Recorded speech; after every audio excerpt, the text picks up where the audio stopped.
David, it's our privilege to greet you in Ukraine, in the country where we have this brutal war due to full-scale Russian invasion, but still you are coming, you are standing with us in practice, being here physically. And you are coming not only since February 24th, but you started coming to Ukraine very intensively and praying for victory since 2014, but when the real war started on the east and when some of our territories were occupied by Russia, including Crimea. Could you share with people what motivates you to keep coming to Ukraine, despite all the risks, despite air raid sirens, despite the danger being injured here as many other Ukrainians?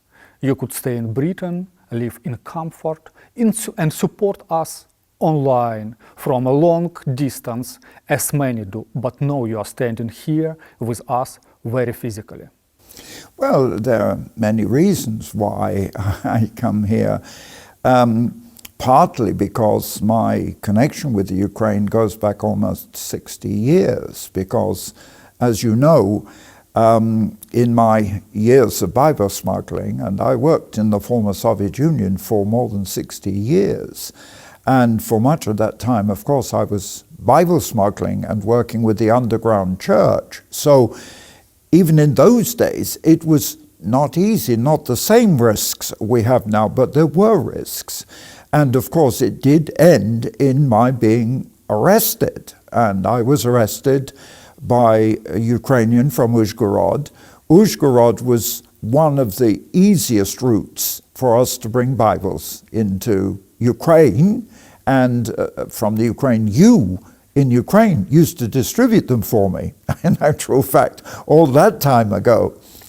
But so for one reason, it's my long association with Ukraine, also because I spent so much time in evangelizing here, and I regard Ukrainian pastors as my friends. And in fact, only yesterday in a meeting we had in Kiev with the chaplains, that one Ukrainian pastor from Nikolaev, which is very close to the border, he was there to greet me because we first met 31 years ago when I opened the church for him, and he's been pastor there for 31 years. So this is not just something, I haven't just come because of the war situation, but also, of course, we have our most important overseas office in Kiev with our staff, and they have continued working through the fighting, through the bombing.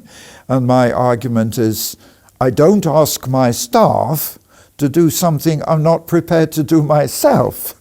And so I've not said this to them before, but yes, if they can be here, then I should be willing to join them. And you, of course, particularly, Vadym. But I don't have fear. And I want to say this to people who watch this program, that as a Christian, my life is in God's hands. And I believe everything is under His control. And I don't believe that any enemy is going to kill me. After all, the devil has attacked me, as you know, 2 times with cancers, which could have killed me. And then, of course, several assassination attempts on me, particularly here in Ukraine.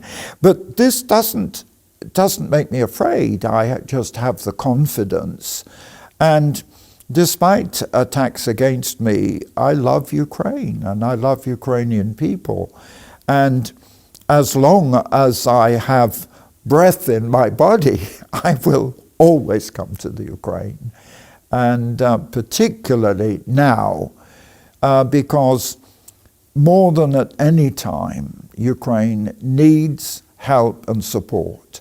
And while, yes, from England I can speak and I can pray, but it's much more important to come in person here and to stand with you, alongside you, as I'm doing right now.